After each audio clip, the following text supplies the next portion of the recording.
Payments bank పై Reserve Bank of India ఆంక్షలు విధించినప్పటి నుంచి వినియోగదారులు అనేక సందేహాలు వ్యక్తమవుతున్నాయి. పేటీఎం పేమెంట్స్ బ్యాంక్ వాలెట్లతో పాటు క్యూఆర్ కోడ్లు, సౌండ్ బాక్స్ల గురించి ప్రజల్లో అనేక అనుమానాలున్నాయి. ఈ సందేహాలను నివృత్తి చేసే ప్రయత్నం చేసింది ఆర్బీఐ. వినియోగదారుల నుంచి తరచూ ఎదురయ్యే ప్రశ్నలకు సమాధానాలు ఇచ్చింది. అలాగే గతంలో ఫిబ్రవరి 29గా నిర్దేశించిన గడువుని మార్చి 15 వరకు పొడిగించింది. పేటీఎం పేమెంట్స్ బ్యాంక్ ఖాతాలో ఉన్న నగదును 2024 మార్చి 15 తర్వాత కూడా ఖాతా ఖాళీ అయ్యే వరకు వినియోగించుకోవచ్చు. అలాగే పేమెంట్స్ బ్యాంక్ జారీ చేసిన డెబిట్ కార్డు ద్వారా నగదును విత్డ్రా చేసుకోవచ్చు.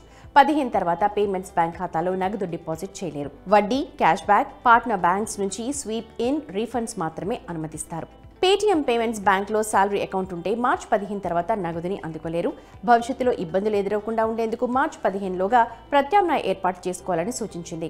ఇక ప్రభుత్వం నుంచి ఆధార్తో అనుసంధానమై ఉన్న నగదు బదిలీ కానీ, సబ్సిడీ కానీ వస్తూ ఉంటే అలాంటి వారు కూడా నిర్దేశిత గడువులోగా ప్రత్యామ్నాయ ఏర్పాటు చేసుకోవాలి.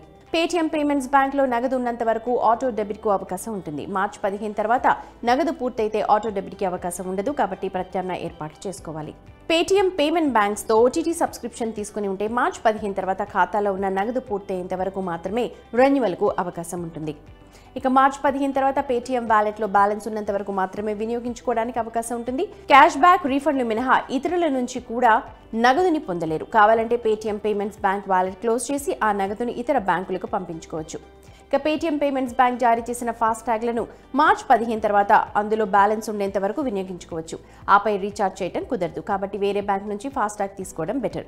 ఫాస్ట్ ట్యాగ్లో నగదును బదిలీ చేయడం కుదరదు. కొత్త ఫాస్ట్ ట్యాగ్ తీసుకోవాల్సిందే. లేదంటే పేటీఎం పేమెంట్స్ బ్యాంక్ను సంప్రదించి రీఫండ్ కోరొచ్చు. పేటీఎం పేమెంట్స్ బ్యాంక్ జారీ చేసిన నేషనల్ కామన్ మొబిలీ కార్డుదారులు సైతం మార్చి 15 తర్వాత అందులోని బ్యాలెన్స్ పూర్తయ్యే వరకు వినియోగించుకోవచ్చు. భవిష్యత్తులో ఇబ్బందులు పడకుండా ఉండాలంటే ఇతర బ్యాంకులు జారీ చేసే ఈ తరహా కార్డులను తీసుకోవచ్చు. ఇందులోని నగదును కూడా వేరే కార్డుకు బదిలీ చేయడం కుదరదు. కావాలంటే పేటీఎం పేమెంట్స్ బ్యాంక్ను రీఫండ్ కోరొచ్చు. పేటీఎం పేమెంట్స్ బ్యాంకు అనుసంధానమై ఉన్న యూపీఐ, ఐఎంపీఎస్ ఖాతాలకు మార్చి 15 తర్వాత నగదును పంపలేరు. ఆ సమయంలో అందులో ఉన్న నగదును యూపీఐ, ఐఎంపీఎస్ ద్వారా విత్డ్రా చేసుకోవచ్చు. ఇక పేటీఎం క్యూఆర్ కోడ్లు, పేటీఎం సౌండ్ బాక్స్లు లేదా POS టెర్మినల్స్ వినియోగిస్తున్న మర్చెంట్స్ ఇతర బ్యాంకులతో అనుసంధానమై ఉంటే వాటిని మార్చి 15 తర్వాత కూడా యథాతథంగా వినియోగించుకోవచ్చు. ఒకవేళ వాటికి పేటీఎం పేమెంట్స్ బ్యాంక్ అనుసంధానం అయి ఉంటే అందులో ఎలాంటి నిధులు జమ కావు. కాబట్టి పేటీఎం పేమెంట్స్ బ్యాంక్ కాకుండా వేరే బ్యాంక్ ఖాతాను వాటికి అనుసంధానం చేసుకోవాల్సి ఉంటుంది. మార్చి 15 తర్వాత కూడా పేటీఎం పేమెంట్స్ బ్యాంక్లో ఉన్న ఫండ్స్ను భారత్ బిల్ పేమెంట్ సిస్టమ్కి మళ్లించుకోవచ్చు.